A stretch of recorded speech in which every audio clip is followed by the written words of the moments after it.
De ecoturismo, de pesquisa científica e de conservação ambiental.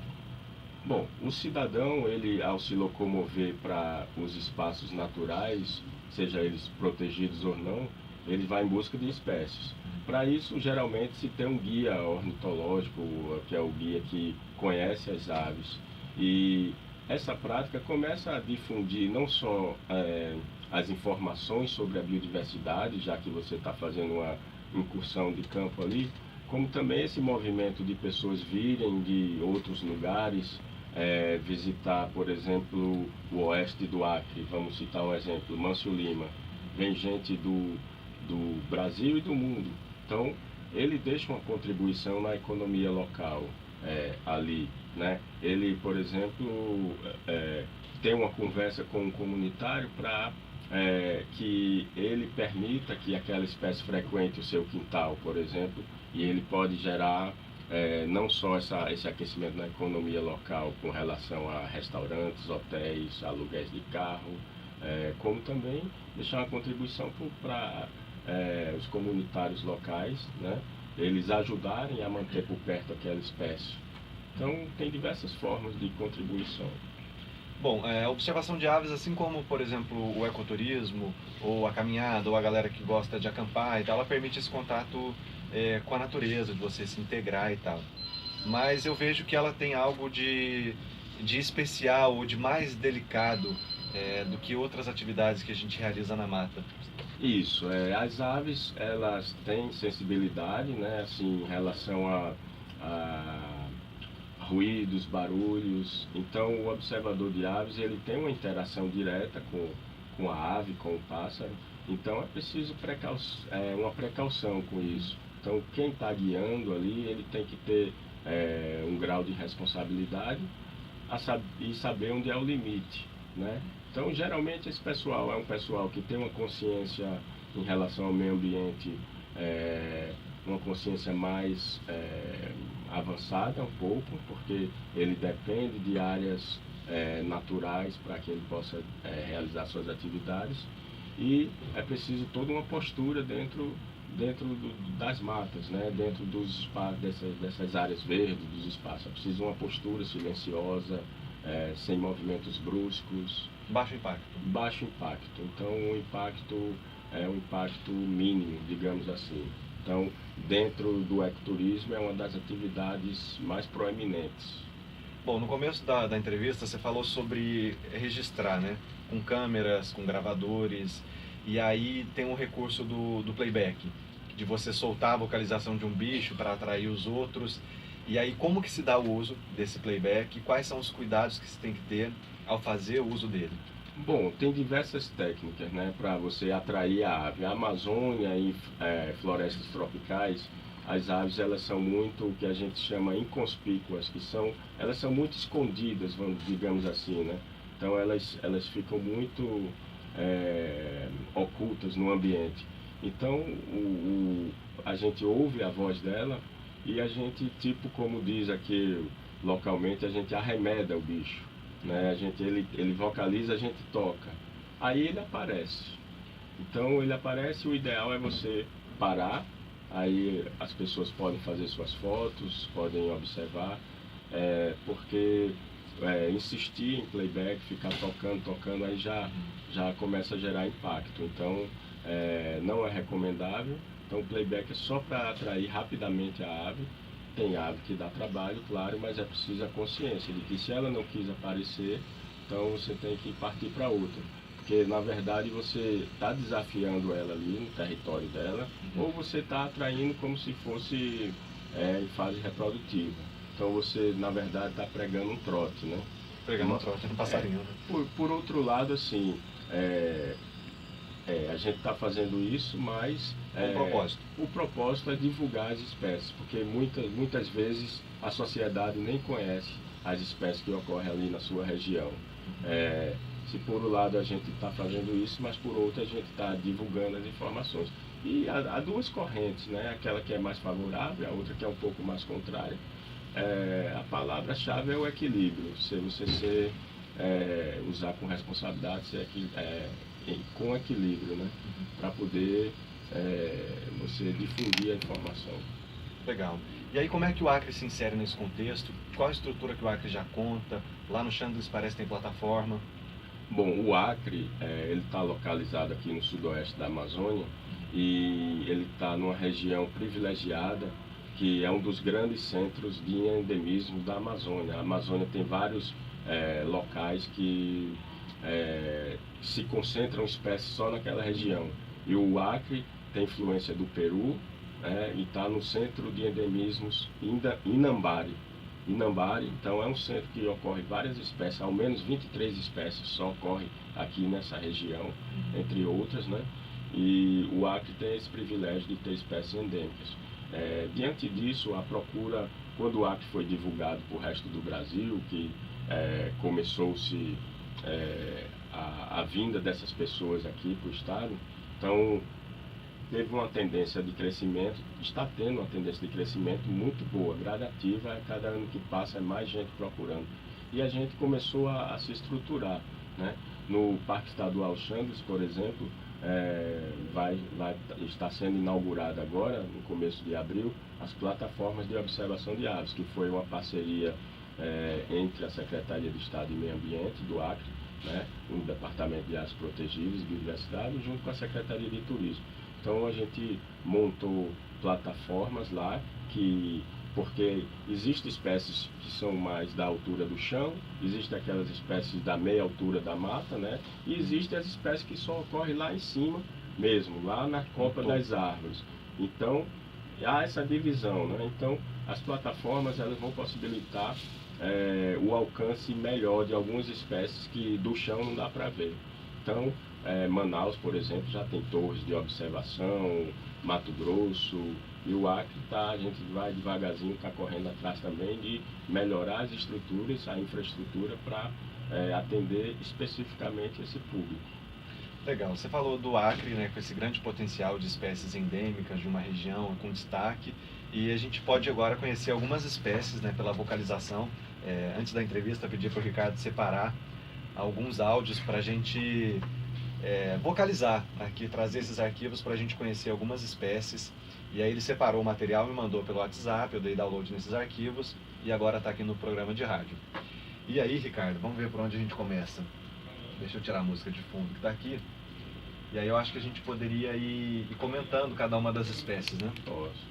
Vamos começar. Você quer sugerir alguma? Tá aqui primeiro o carachuê de bico amarelo. Bom, o carachué de bico amarelo é uma espécie amazônica, não ocorre só no Acre, mas eu achei interessante colocar porque aqui no Acre a gente tem o japiim, que é uma ave comum, que ela é tida como imitadora de outras aves e tal, né? Mas eu separei essa espécie de sabiá, que é o carachué de bico amarelo, porque ela imita perfeitamente entre 20, 30, 40 espécies de outras aves. Então, às vezes, ela é uma espécie rara, que não é em todo local que você encontra. E você às vezes está na mata achando que é um bicho, quando vai ver é ele imitando outro. Você mandou aqui no WhatsApp um verdadeiro imitão. Porque a gente vai colocar, nenhuma dessas vozes que ele está cantando aí é dele. Mas ele tem algo que seja próprio dele? Ele imita outras aves. Ele pode ter um chamadinho próprio, mas a grande vocação dele é imitar outras aves. E inclusive, se você tocar o playback, ele aprende na hora, como aconteceu comigo lá na Serra do Divisor. Aprende na hora e já começa a imitar. Então eu achei interessante a gente... Legal, vamos ouvir então carachué de bico amarelo.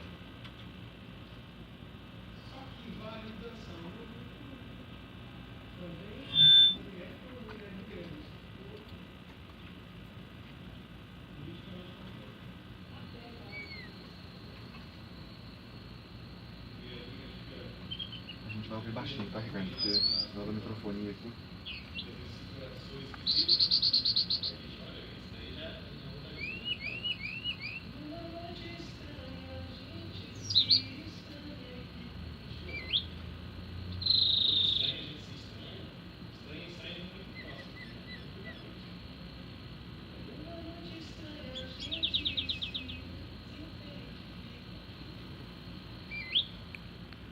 Bom, ouvimos aí então um pouquinho da vocalização do Carachué de bico amarelo. Você sabe dizer por essa vocalização que ele está fazendo qual ele está imitando? Ele está imitando aí desde formigueiro grande, urubuzinho, tem outros aí que tem que ouvir com calma. E aí, qual é a necessidade dele? Por que ele tem esse comportamento? Olha, isso aí é uma incógnita, né? Assim, eu andei pesquisando a respeito dele. Eu não sei se isso é uma forma, pode ser uma forma dele de exibição para a fêmea, né? Ele mostrar a capacidade dele de variação de vozes, né? Eu acredito que seja mais por aí. Um atrativo. Do que ele despistar predadores. Eu acredito que seja mais uma forma de exibição mesmo, é um display de exibição, talvez. Legal. Vamos ouvir mais um agora, o Choca do Acre. Bom, a choca do Acre é uma espécie muito especial, que ela foi descrita aqui no Acre, durante os levantamentos do Parque Nacional da Serra do Divisor, e os pesquisadores descobriram e ficou lá. Ninguém sabia onde ela tinha, só se sabia que ocorria na região da Serra do Divisor. E aí, em 2016, eu fui em busca dessa espécie para poder divulgar para a comunidade nacional onde ela ocorre e onde tem e como a gente faz para acessar ela. Então, ela só ocorre na Serra do Divisor, é totalmente restrita àquela região, e ela homenageou o estado do Acre, o seu nome em português, que se chama Choca do Acre. E o nome científico, Tamilófilos divisórios, homenageou a Serra do Divisor. Então, acriana a espécie, embora ela tenha na região do Peru também, mas é uma espécie tipicamente acriana. Bom, vamos ouvir então a vocalização da Choca do Acre.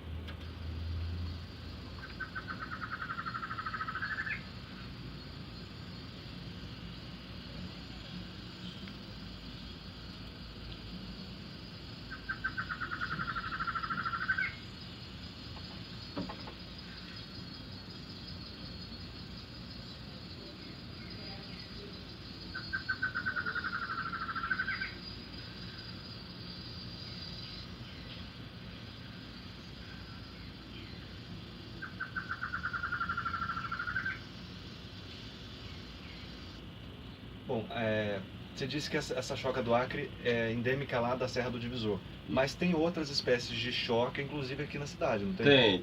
Tem as espécies mais comuns, né? A choca barrada, que se parece muito. Às vezes você pode passar no terreno baldio e vai escutar parecido com essa voz, mas é parecido, não é igual.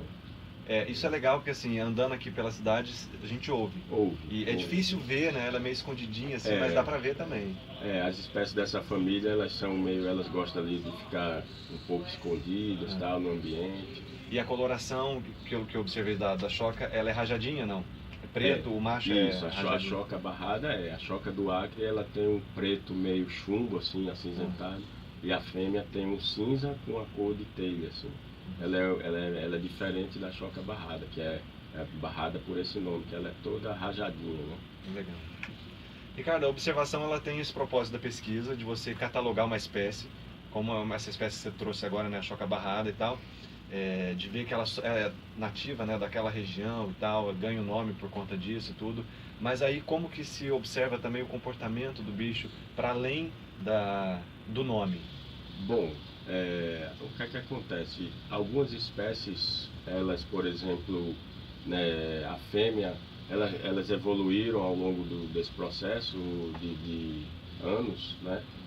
E aí elas têm comportamentos elaborados, por exemplo, para a reprodução. Existe, por exemplo, os tangarás, dançadores, que eles fazem danças, né? Então o macho, na época de reprodução, de acasalamento, o macho tem que fazer uma dança perfeita para a fêmea escolher o melhor dançarino, vamos dizer assim, né? Outras vocalizam apenas na época de reprodução e tem cantos bem elaborados, né? Bem variados. Então esses comportamentos também são bastante interessantes. E isso, inclusive, alguns comportamentos são mal estudados. Então, tem poucos estudos. E a observação de aves, ela assim, digamos, dentro da ciência, é a atividade que mais é uma linha tênue entre o amador e o profissional. Então, os amadores, eles auxiliam os profissionais, né? Exatamente, tem essa interação, né? Assim. Essa abordagem a gente denomina atualmente ciência cidadã, que é o Legal. cidadão comum praticando ciência, né? Envolvido em projetos científicos. Mesmo que às vezes a motivação é recreacional, mas aí em outros estados já se tem projetos nesse sentido, de aglutinar o cidadão comum para ajudar os profissionais, os cientistas. E assim, o turista, o ecoturista, observador de aves, eles auxiliam pessoas como eu, como o pessoal do meu departamento, que nós somos gestores de recursos naturais, né, trabalhamos com conservação. Então a vinda dessas pessoas auxiliam a gente em promover conservação, né? E para ser aí um cidadão cientista, como está colocando, basicamente o que precisa? Por onde começa? Bom, começa assim, você tendo interesse, né, em atividades relacionadas à ciência da natureza. Existem duas abordagens, aquela que é mais profissional, que está organizada num projeto mesmo, e a atividade que, mesmo sendo recreacional, como a observação de aves, que ele vem sem pretensão nenhuma, só para passarinhar mesmo aqui, mas ele, por exemplo, na internet, a informação que ele joga ali no site, existem sites específicos sobre isso, então aquela informação que ele joga ali, talvez ele pense que não, mas quem está aqui na ponta fazendo a gestão dos recursos naturais, a gente monitora tudo. Então a informação que ele alimentou ali também alimenta aqui nossas informações locais, né? Legal. Vamos ouvir mais espécies que você trouxe aqui? O próximo da lista está o flautim da Amazônia. Bom, o flautim da Amazônia eu selecionei porque é uma espécie que ela tem uma vocalização, a voz dela é muito melodiosa, e ela pode ser encontrada também no oeste do Acre, como a choca do Acre foi anterior, né? Então, essa espécie ela é comum nas campinaranas, comum entre aspas, eu falo comum assim, mas ela ocorre em Campinaranas, que é um ambiente que tem lá no oeste do estado. Então, se alguém algum dia estiver passeando por uma trilha, uma coisa, e ouvir, é o flautim da Amazônia, né?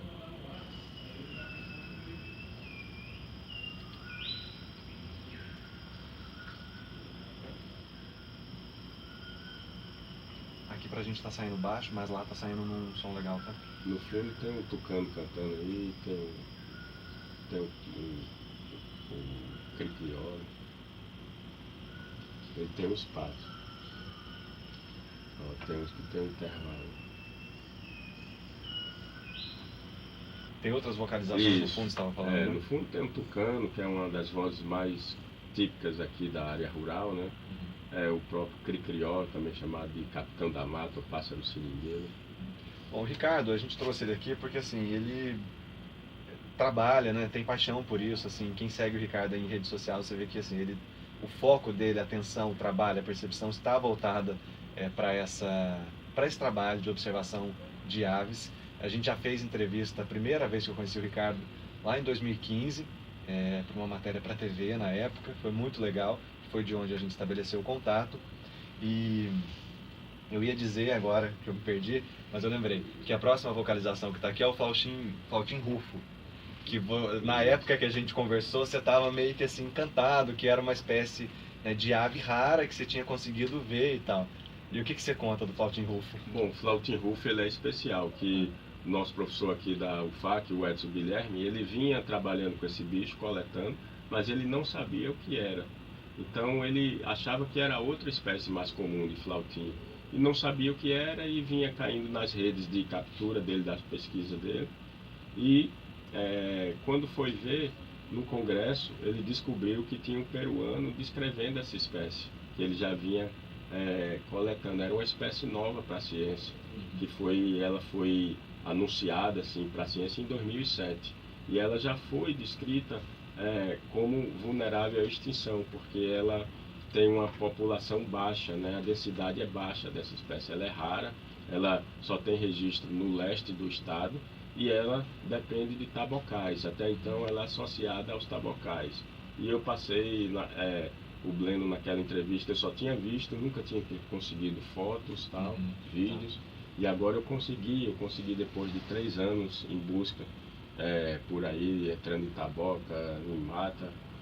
Aí eu consegui encontrar uma família desse indivíduo justamente na área de proteção ambiental Igarapé São Francisco, o que reforça a importância de conservação dessa nossa unidade, né?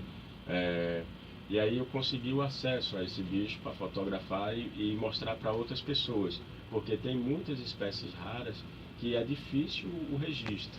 Então o pessoal, eles vêm em busca dessas espécies, então a gente trabalha técnica e mapeia os locais onde ela ocorre. Então é um bicho que, assim, eu buscava, era um objeto de desejo meu encontrar esse bicho. Quando eu encontrei, assim, foi um sonho realizado, digamos assim. Vamos ouvir então. Vamos.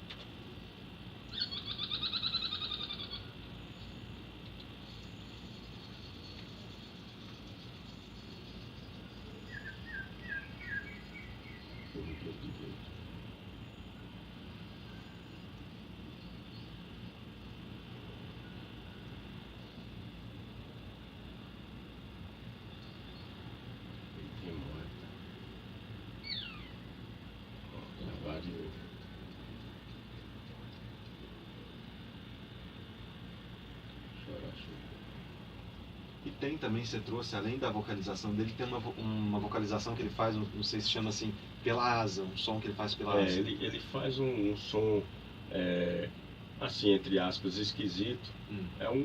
É tipo uma exibição dele, que ele é um barulho que ele faz com a asa, que é muito interessante. Vamos ouvir também.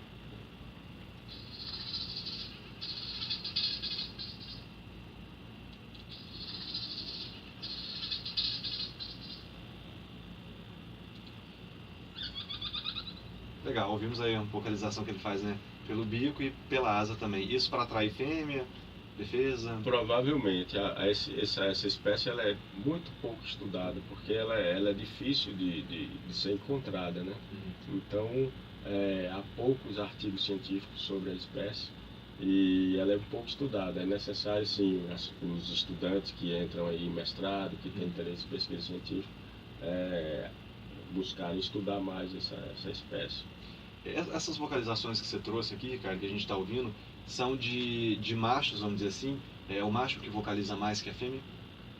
Geralmente sim, mas também a fêmea vocaliza, né? Então, uma mesma espécie, ela pode ter mais de uma voz, pode ter o canto típico, pode ter um chamado, pode ter um apelo, e a fêmea às vezes também tem suas particularidades, né? Suas vozes particulares.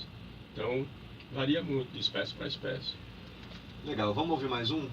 Qual que você sugere? Formigueiro de Guild? Pode ser, é uma espécie que quem anda na zona rural, em colônias, né? Chácaras que tem alguma mancha de taboca, provavelmente pode já ter ouvido essa espécie. E também ela é típica aqui dessa região da Amazônia, Acre, sul do Amazonas. Como pronuncia o nome? Formigueiro de Guild. Guild, Emílio Guild, foi homenageado, que era um pesquisador, inclusive tem um museu paraense, né, Emílio Guild, então foi um pesquisador renomado, então quem descreveu a espécie homenageou ele. Legal.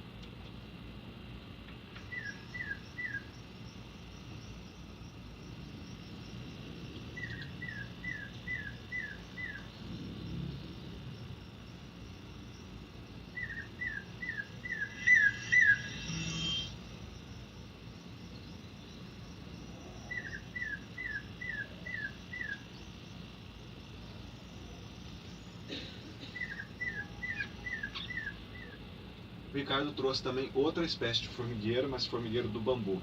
Isso, também essa espécie pela IUCN, né, que é a entidade máxima de conservação que relata as espécies que estão, o estado de conservação da espécie, está vulnerável à extinção, está criticamente e tal. Então ele também é um bicho ameaçado, não muito ameaçado, mas ele tem um certo grau de ameaça. Né? Vamos ouvir então a vocalização dele.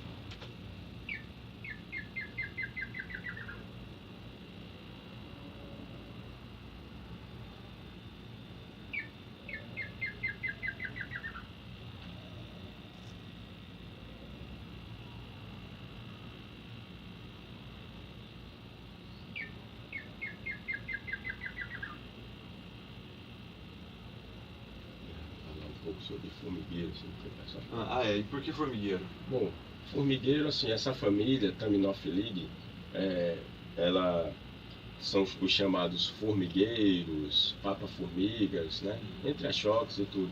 São chamados assim porque, por exemplo, tem espécie chamada mãe de taoca. Taoca é um nome comum de formigas de correição, né? Que é quando dá aquela... as formigas se reúnem para se alimentar na floresta. Então, vários insetos ficam tentando fugir, aí causa aquela euforia de insetos, quando as formigas de correição se reúnem para fazer aquela marcha. Quem anda em floresta sabe o que é.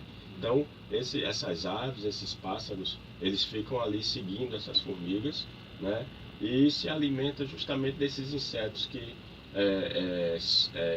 tentam fugir em fuga, aí dão bobeira, eles vão lá e capturam para se alimentar. Então, geralmente chamam os formigueiros por causa disso, né? Ricardo, e como que se dá a relação e o risco que, por exemplo, as espécies nativas correm com a invasão de espécies exóticas? Bom, esse é um dos problemas comuns no mundo inteiro, né? A introdução de espécies exóticas. Lembrando que a maior causa de extinção de espécies é a destruição dos hábitats, né? Então, por isso a importância de conservar e promover a conservação e a preservação de espaços protegidos, espaços naturais protegidos para garantir o hábitat das espécies. Mas esse fluxo de trazer espécies de outros lugares pode causar uma substituição. Se o bicho que está sendo introduzido, que veio, por exemplo, da Ásia ou de outras regiões, ele melhor se adaptar ao ambiente, ele vai substituir aquela espécie que ocorre, aquela espécie nativa. Vai haver uma competição é um pelo... risco. Inclusive, a legislação proíbe esse tipo de coisa, né? Introdução de espécies exóticas, então isso é crime, mas o controle total ninguém tem. Então, o exemplo do Havaí é um exemplo típico, onde quase 60% das espécies de lá são exóticas. Então, substituiu as espécies nativas, né? Aqui no Acre tem algo que seja expressivo? Não, no Acre a gente tem a introdução de algumas espécies que vieram de fora, como os pardais, os pombos, causa às vezes aquele desconforto urbano, né? A população dessas espécies, quando cresce muito, pode gerar problemas, zoonose, tudo, mas a gente ainda não tem problemas graves. Então, o Acre é um dos estados que mais mantém suas florestas em pé, né? Então a gente tem boa parte do nosso território ainda em pé. Isso faz com que a ecologia das florestas ela tenha uma certa resistência ainda. Mas é preciso sempre a gente estar atento e estar sempre de olho para que não ocorra isso, né? E em casa também, né? De repente não alimentar um passarinho que seja exótico. Também dá para ter esse cuidado. Aqui a gente ainda não tem esse problema grave. Bico de lacre, que é um passarinho comum aqui, acho que as pessoas veem por aí nas áreas urbanas, que é um bem pequenininho que anda em bando, que tem um olhinho vermelho. Esse bicho ele não causou problemas assim com espécies nativas, tá? Mas aqui ainda bem que a gente vê muitos saiaços da Amazônia, pipiras, que são espécies locais nativas, que se adaptaram a ambientes modificados pelo homem. Legal.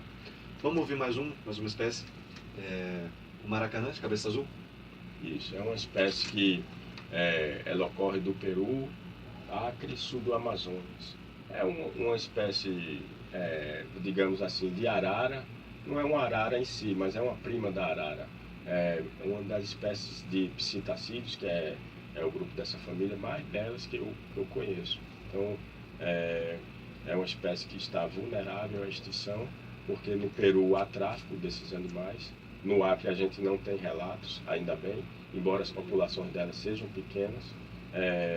Mas, por exemplo, é uma das espécies que futuramente eu pretendo estabelecer um programa de conservação para aumentar essas populações, a população dessas espécies aqui. Vamos ouvir então Maracanã de cabeça azul. Não, vai de arara.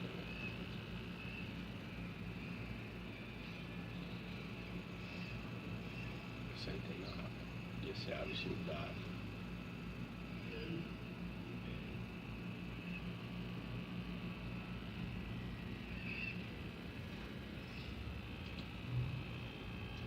E por último aqui tem mais uma que você trouxe, já que a gente reproduziu várias, vamos reproduzir a última também, que é Sanante cabeça castanha. A Sanante cabeça castanha, ela é uma espécie também que ocorre aqui no Acre, somente território brasileiro só tem registro dela aqui no Acre, e ela é terrestre. É um tipo de sanã, tipo por ali próximo dos inhambus e tal, mas essa espécie é muito difícil de ser vista, mas ela pode ser ouvida, né? Não é muito comum, mas ela tem uma voz belíssima e geralmente a gente ouve, mas não vê. Vamos ouvir então aqui na Rádio Aldeia.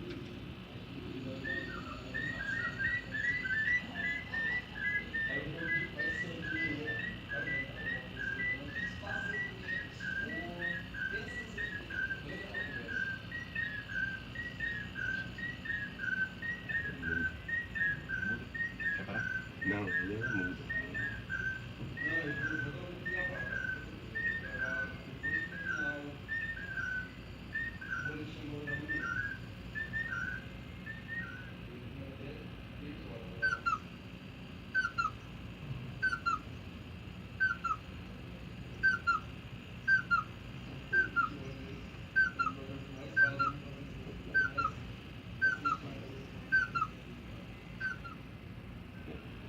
São duas vocalizações diferentes aqui? São duas. Aí tem o emblemático também, o Irapuru verdadeiro, né, que o Douglas Frisch foi o que ele gravou pela primeira vez o Irapuru aqui no Acre. No mundo inteiro foi a primeira vez que foi gravado, ele gravou aqui no Acre. E disso, na década de 70, mais ou menos, ficou por um ano entre os sons mais tocados na rádio brasileira. Então, a voz do Irapuru verdadeiro ecoou aí naquela época. E ele gravou aqui no Seringal Bagaço. E aquilo deixou ele famoso. Ele divulgou a história na Bélgica, em diversos países aí. E é um caso interessante. Foi gravado aqui no Acre. É legal do Irapuru, uma coisa que é um pássaro, uma ave rara, né, de ser vista, difícil, e o canto também é muito raro, né, porque canta poucos dias do ano. Ele canta no período de acasalamento. Apesar da gente ter ouvido aqui espécies que são raras de ser vistas ou ouvidas, algumas vulneráveis de extinção, mas que aqui na cidade, em Rio Branco, andando pela rua, a gente também consegue sintonizar com essa frequência de passarinho. Consegue sim, nós temos os nossos parques, inclusive numa própria caminhada, num quintal, você pode apreciar a beleza das aves que frequentam nossas árvores, né, na parte urbana, e basta você parar um pouquinho e olhar para cima, tira aquele seu momento interno, que isso vai fazer bem, né, pode contemplar os periquitos de cabeça suja, as pipiras, o sanhaço da Amazônia. Então, basta você abrir a janela de manhã cedo que com certeza vai ter um passarinho já vocalizando por ali. E plante árvores, né? As árvores atraem as aves. Bom, fechando aí uma coisa que não dá para ficar de fora do papo, que é o Avistar. Assim, foi realizado aqui já um encontro, né, nacional, já teve aqui no Acre. Há quantas anos o Avistar? Bom, o Avistar Brasil, que é um evento em São Paulo, que tem mais de 10 anos, é a maior feira e encontro de observadores de aves da América Latina. Todo ano tem em São Paulo, esse ano é agora em maio. Outros estados promovem, alguns de 2 em 2 anos, e tivemos aqui em 2016 o primeiro Avistar Acre, né? Então esse encontro ele é muito interessante porque reúne todo o pessoal ali do meio, gente interessada, curiosos, e promove a atividade, né? Então foi um sucesso. A partir do Avistar Acre houve um fomento maior ainda da atividade aqui no estado, e a gente está no roteiro nacional. O resto do Brasil inteiro está procurando o estado para praticar, e a partir desse ano e do próximo, a vinda de mais estrangeiros também, que também já veio ingleses, americanos. Então não é de hoje que os olhos do mundo e do Brasil tá de olho na biodiversidade. Então a gente aqui está tendo nossa preocupação de monitoramento e tudo, e promover de forma responsável a atividade. E quem quiser me procurar para falar a respeito não só da observação de aves, eu sou biólogo do estado, trabalho com unidades de conservação, a gente incentiva pesquisa, educação ambiental e parcerias diversas. Então é só me procurar na Secretaria de Estado de Meio Ambiente, aqui no centro, e estamos à disposição. Muito bem, agradeço aí, finalmente rolou nossa conversa. Obrigado por ter vindo, boa sorte, bom trabalho. Obrigado.